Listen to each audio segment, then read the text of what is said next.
Desde el amanecer de la ciencia de la guerra, cuando la batalla se convirtió en algo más que dos grupos simplemente luchando hasta que uno fue aniquilado, los ejércitos han reconocido durante mucho tiempo la importancia de capturar el terreno elevado. Lograr este objetivo permite a los comandantes supervisar y dominar la tierra circundante, así como proporcionar una posición más ventajosa para la defensa contra un ataque inminente. En el siglo XX, el terreno elevado fue más alto que nunca antes, ya que la humanidad comenzó a dominar el arte del vuelo propulsado. Un capítulo significativo en la historia de la guerra moderna en el siglo XX es uno de cómo el avión pasó de ser algo más bien humilde, una curiosidad o incluso una moda, a una verdadera necesidad para librar una guerra exitosa.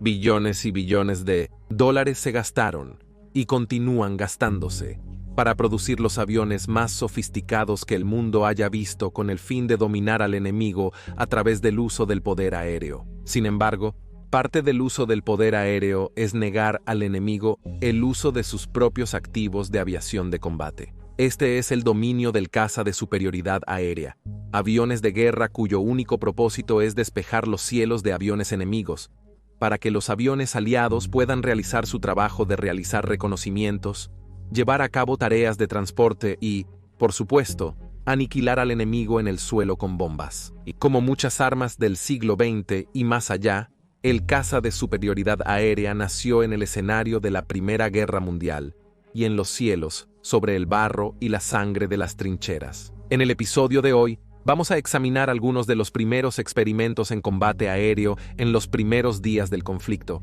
y cómo estos evolucionaron hasta que finalmente los alemanes pudieron lograr, por primera vez en la historia, la supremacía aérea sobre los aliados. Esta es la historia de la plaga Fokker y la primera batalla por la supremacía aérea. Bienvenidos a Guerras del Mundo.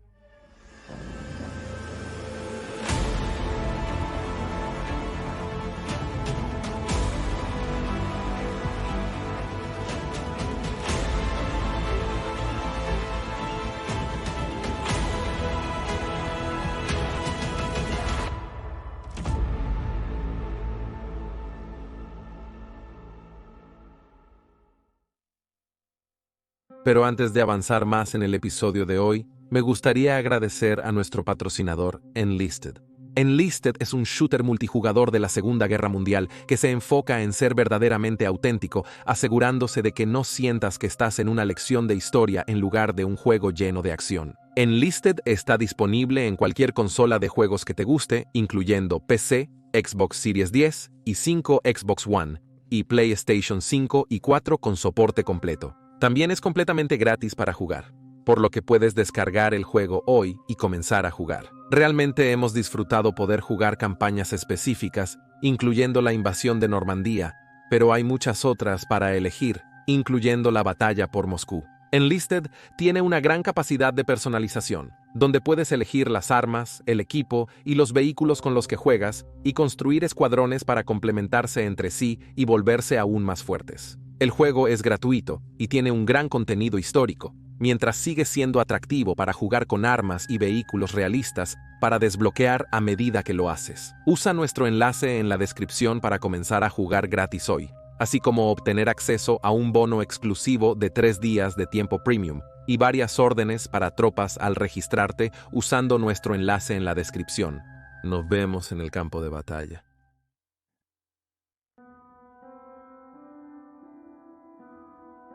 Dado lo entrelazado que está el avión en el mundo moderno, es difícil imaginar lo nueva que era esta invención cuando Europa se incendió el 28 de julio de 1914. El histórico primer vuelo de los hermanos Wright el 17 de diciembre de 1903 fue apenas 10 años antes.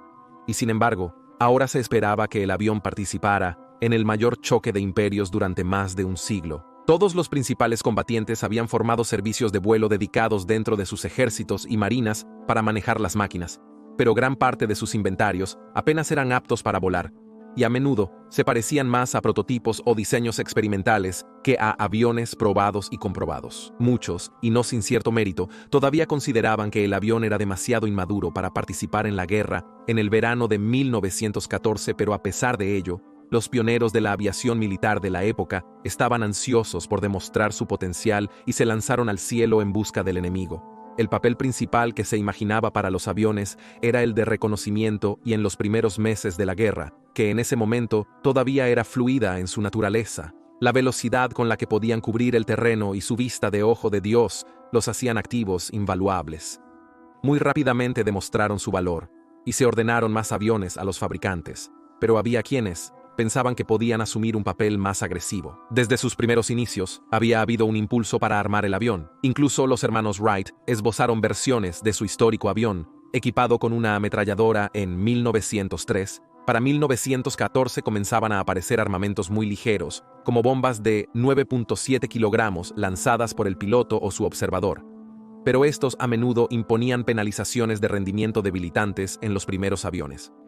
Con tantos comenzando a llenar los cielos sobre la vasta línea de trincheras que se estaban excavando desde la costa belga hasta el sur de Francia, era inevitable que las máquinas de los lados opuestos se encontraran. Las primeras misiones se volaron con aviadores que tenían poco más que una pistola o un rifle de cerrojo con el que disparar a una aeronave enemiga, siendo que anotar un solo golpe era aproximadamente 10% habilidad y 90% suerte. De hecho, la primera victoria aire-aire lograda por un piloto sobre otro ocurrió el 25 de agosto cuando Peter N. Nesterov, del ejército imperial ruso, embistió una aeronave austrohúngara después de disparar todo su stock de balas de pistola al objetivo. La colisión resultante lo mató a él y a los 2 austrohúngaros que volaban su aeronave objetivo. Obviamente, tal táctica no era un método aceptable de destruir aviones enemigos, y esto llevó a algunos experimentos extraños, probablemente el más conocido de los cuales fue cuando algunos pilotos rusos experimentaron con remolcar un ancla con la que atrapar aviones alemanes, logrando supuestamente algunos éxitos menores al principio. Luego, el 5 de octubre de 1914, el sargento Joseph France y el cabo Louis Quenault del ejército francés lograron derribar un avión alemán con disparos de arma de fuego. La razón por la que habían tenido éxito cuando tantos otros habían fallado era simple. Su biplano estaba equipado con una ametralladora Hotchkiss de 8 milímetros en la nariz. Sin embargo, no era simplemente cuestión de equipar ametralladoras a cada avión en caso de que se encontraran con una aeronave enemiga.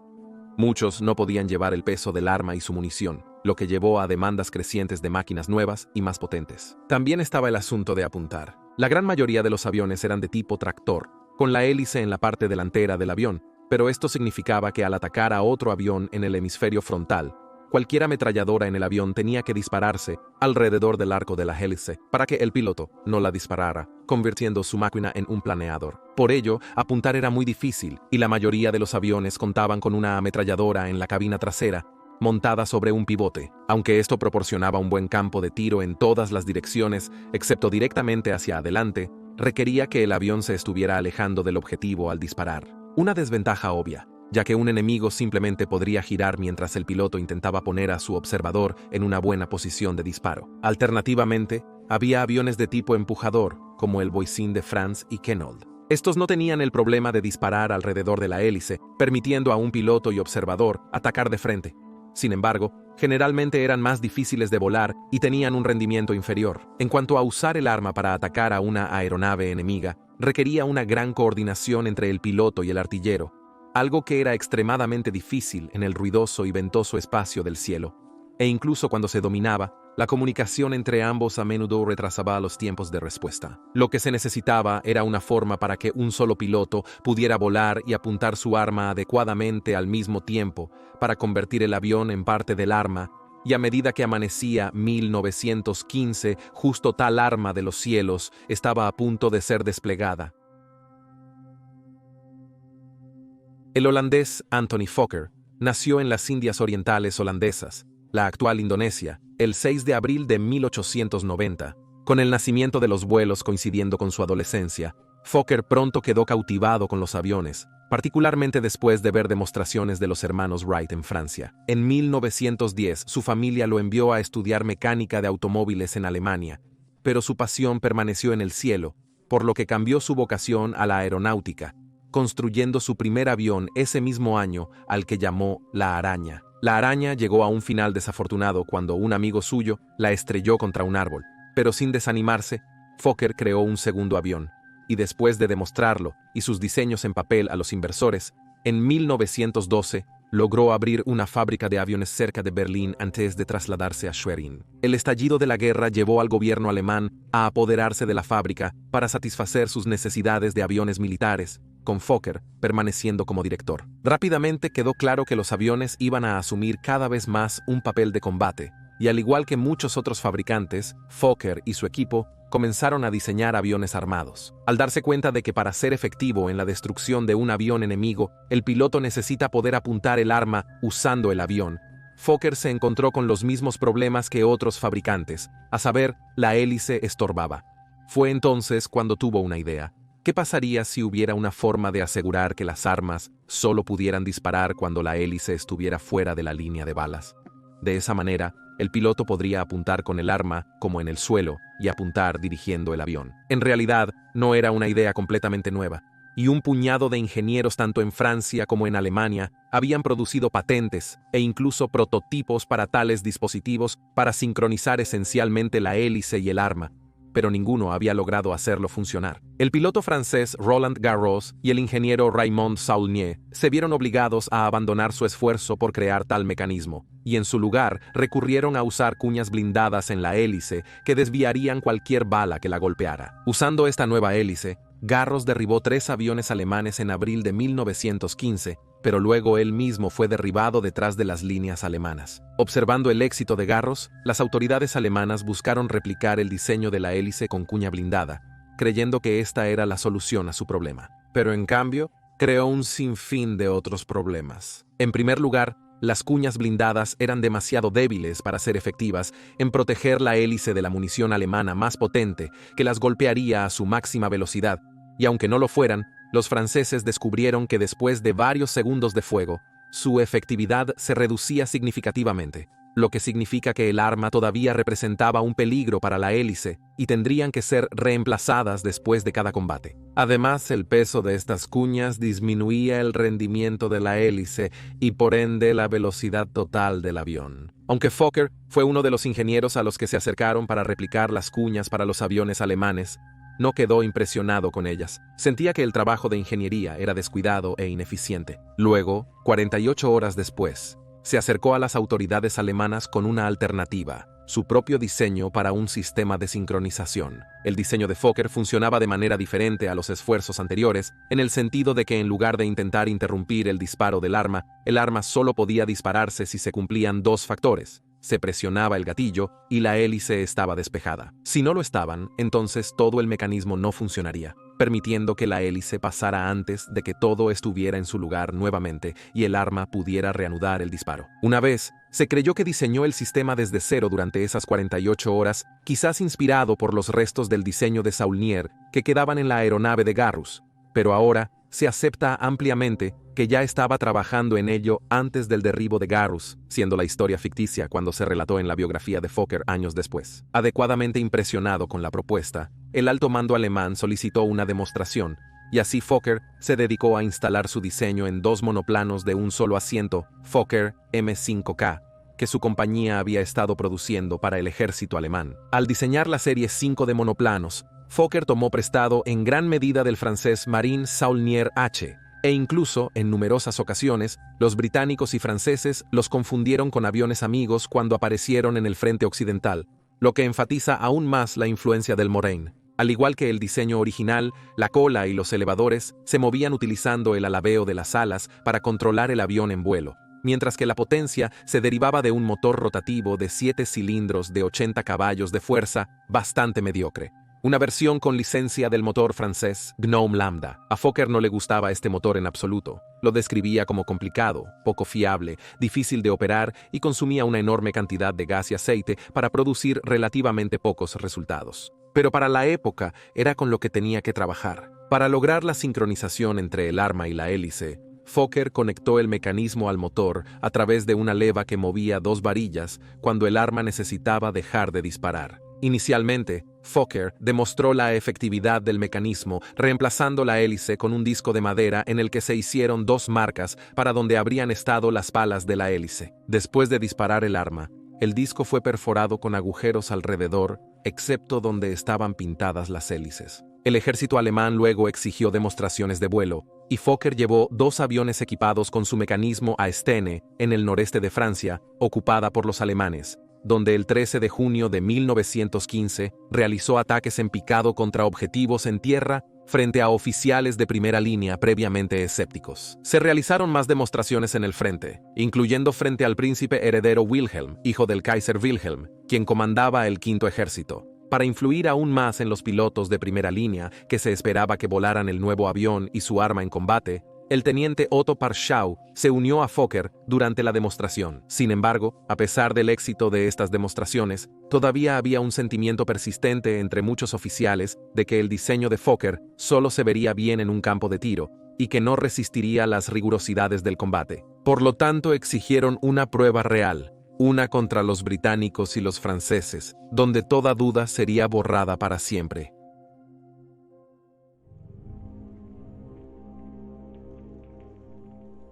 Siendo la persona más conocedora disponible tanto del M5K como del funcionamiento del mecanismo, y por supuesto con su reputación en juego, tenía sentido que el propio Fokker llevara a cabo esta demostración de combate. Sin embargo, esto presentaba un problema, ya que mientras trabajaba para los alemanes, en realidad era un ciudadano holandés, y Holanda era formalmente neutral en la guerra. Ignorando esto, durante un periodo de una semana, Fokker, vistiendo un uniforme alemán y con papeles de identificación falsos, comenzó a volar su avión en lo que podría considerarse las primeras verdaderas patrullas aéreas de combate en el primer verdadero caza del mundo.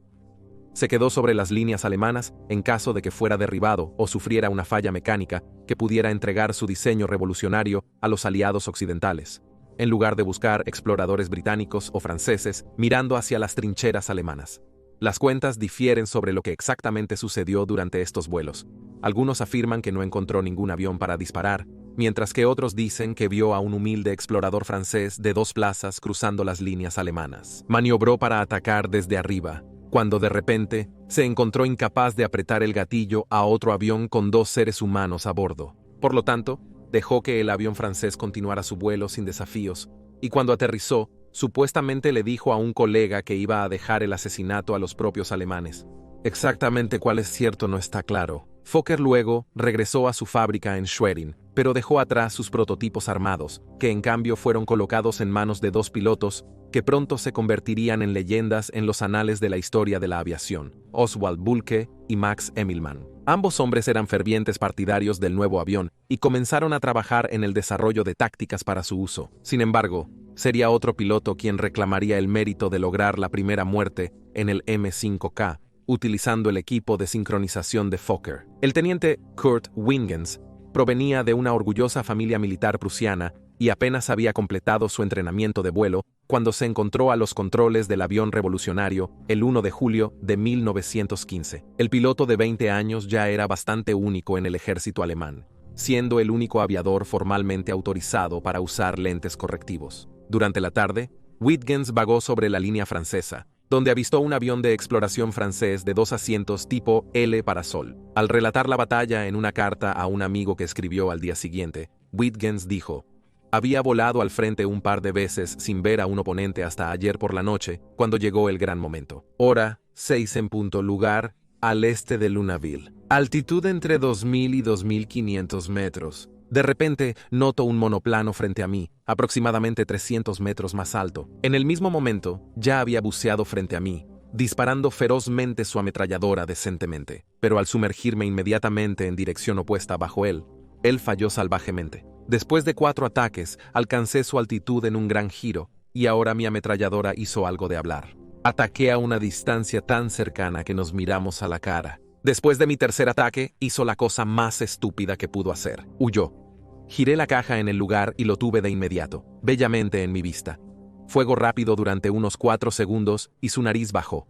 Pude seguirlo hasta 500 metros.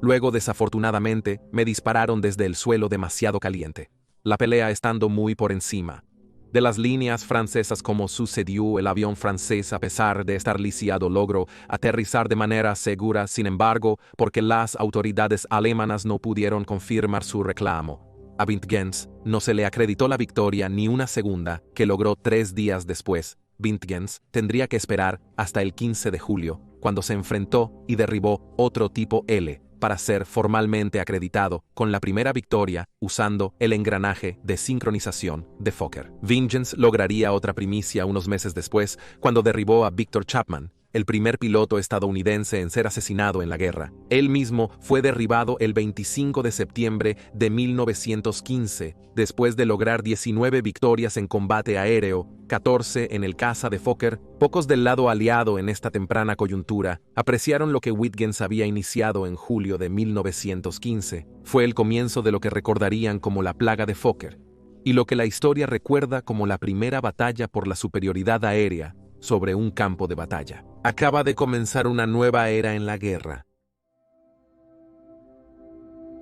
De vuelta en Schwerin, Fokker ahora tenía que lidiar con los pedidos de su revolucionario nuevo diseño. Al principio, los M5S restantes en construcción fueron reelaborados al nuevo diseño armado, antes de que se produjeran los primeros ejemplos construidos con este propósito.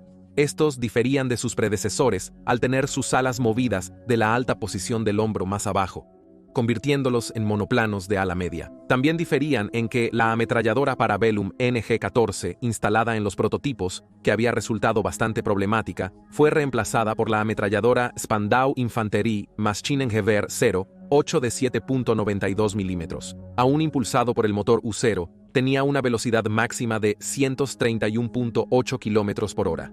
Solo marginalmente más rápido que la mayoría de los exploradores de 2 asientos volados por los británicos y franceses, que serían la principal presa de este tipo.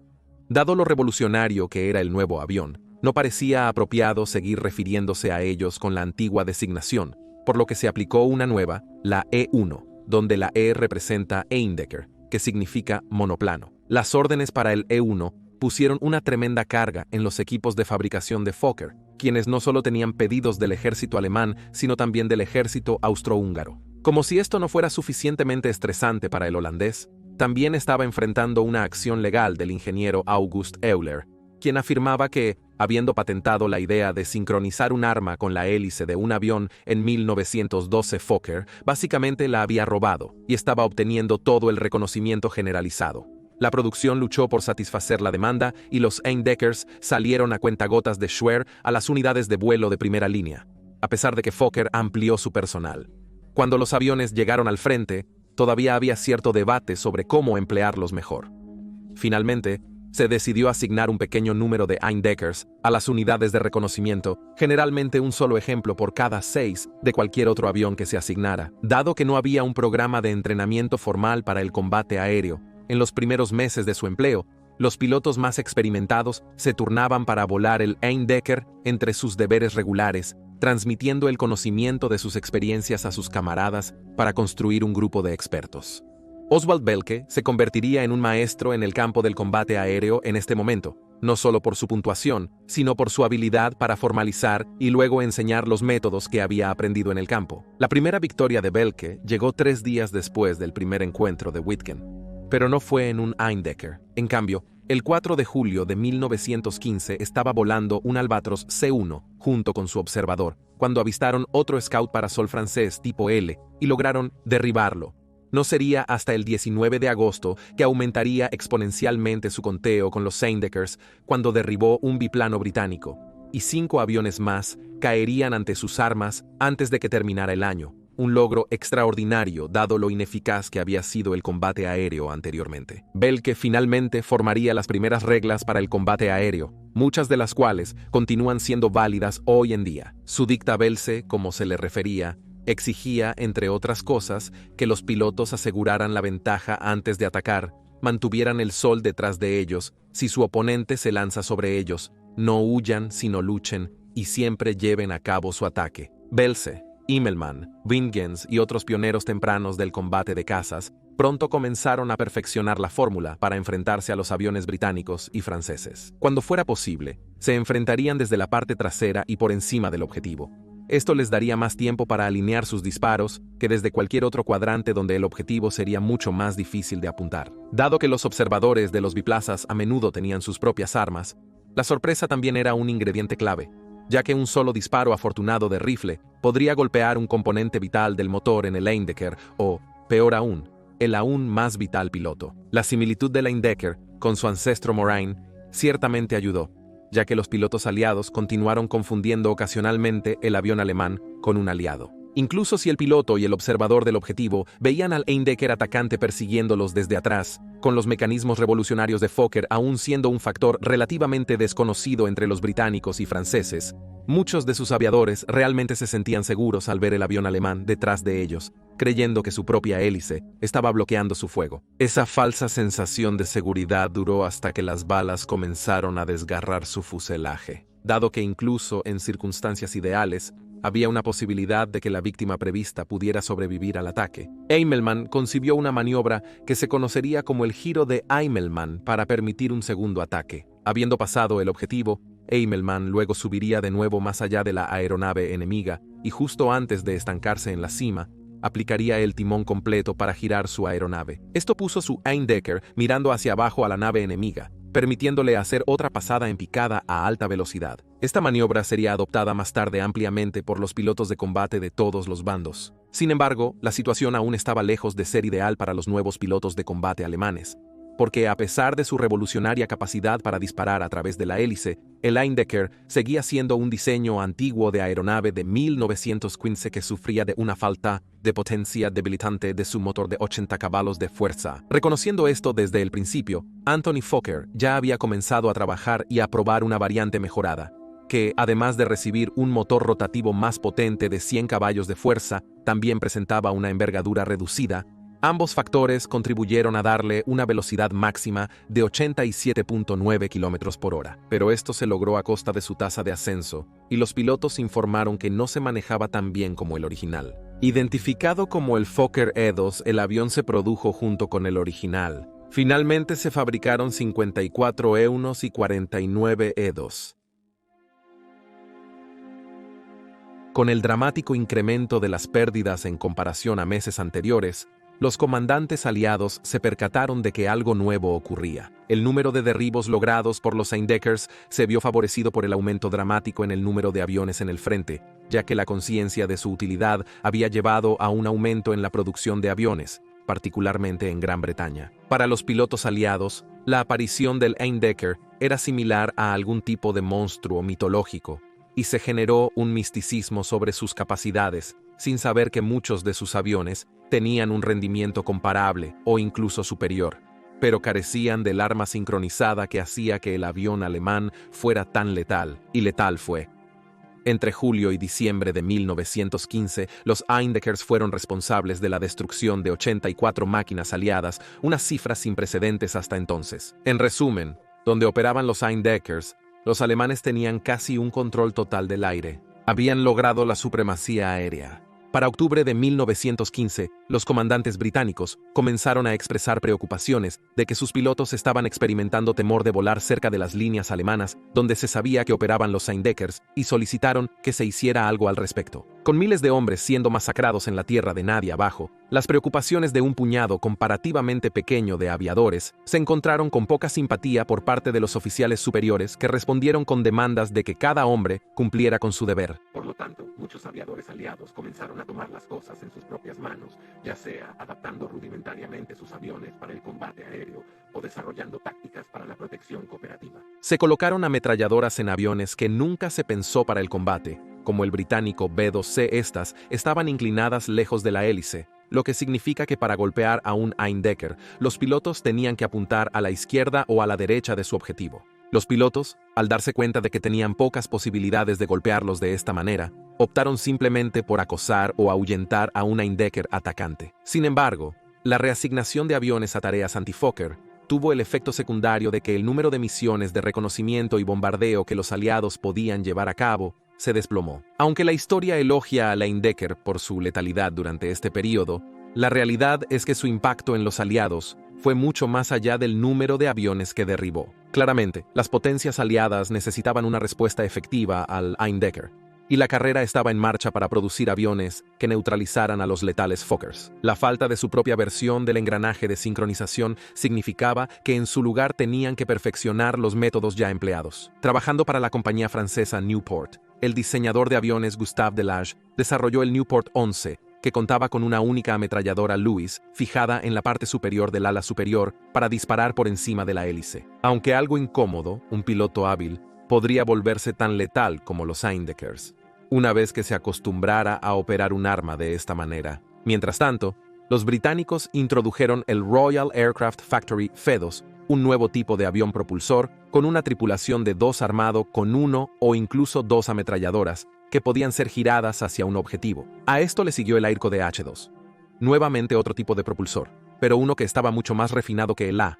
Esto le siguió el Airco de H-2, nuevamente otro tipo de propulsor, pero uno que estaba mucho más refinado que el F-2. Este era un caza monoplaza, equipado con una ametralladora Lewis de disparo fijo hacia adelante, y poseía un rendimiento superior en todos los aspectos, tanto al E-1 como al E-2. Anthony Fokker tampoco estaba de brazos cruzados y ya estaba trabajando para producir una variante E-3 de su avión a finales de 1915. El 3 contaba con el motor más potente mejorado del 2 mayor capacidad de combustible y un ala rediseñada y más eficiente. El E-3 se convertiría en la variante definitiva del Eindecker y se producirían 249, pero lamentablemente, para los alemanes, la introducción de los nuevos exploradores de combate aliados significaba que entrando en 1916 su ventaja se estaba erosionando lentamente. Mientras que algunos E-3 verían un uso prolongado en el frente oriental contra Rusia en manos de los alemanes y el ejército otomano, los aviones rusos, siendo generalmente inferiores a las máquinas de sus aliados occidentales,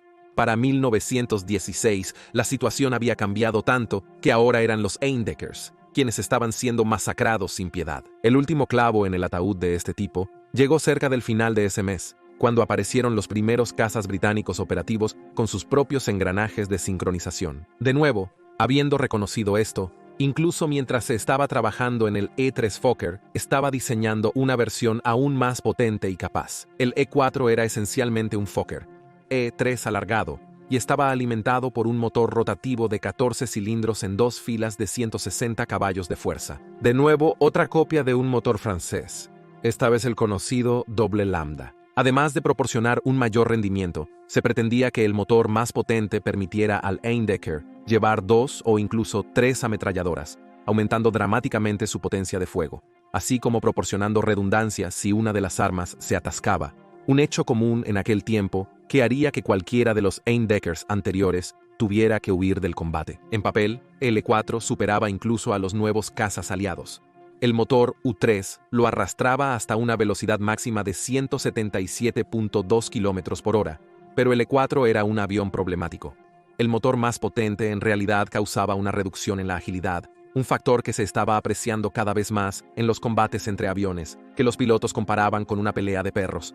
También se descubrió que después de solo unas pocas horas de uso, el motor comenzaba a perder su eficiencia, lo que significaba que requería mucho mantenimiento, algo que estaba fuera de discusión en el campo. Se produjeron 49 E-4s, y su introducción fue lenta, lo que significa que para cuando se entregó el último en diciembre de 1916, ya estaba irremediablemente obsoleto. Y una vez más, un agradecimiento rápido a Enlisted por patrocinar el episodio de hoy. No olvides revisar el juego usando nuestro enlace de abajo para obtener un gran bono para comenzar de la manera correcta.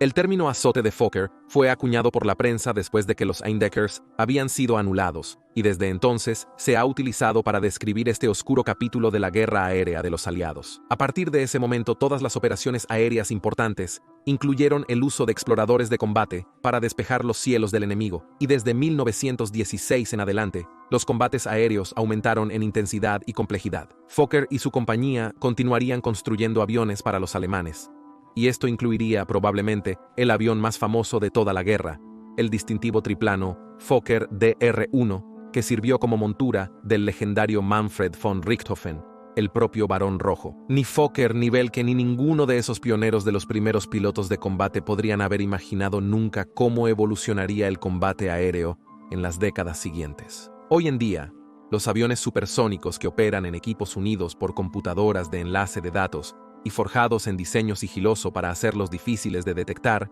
pueden derribar aviones enemigos del cielo a distancias muchas veces más allá de la vista de un piloto. Y ahora, en los últimos años del primer cuarto del siglo XXI, Estamos al borde de los cazas no tripulados volando junto a sus contrapartes tripuladas, duplicando el poder de fuego de un piloto, actuando como señuelo o, si es necesario, sacrificándose para salvar al piloto vivo.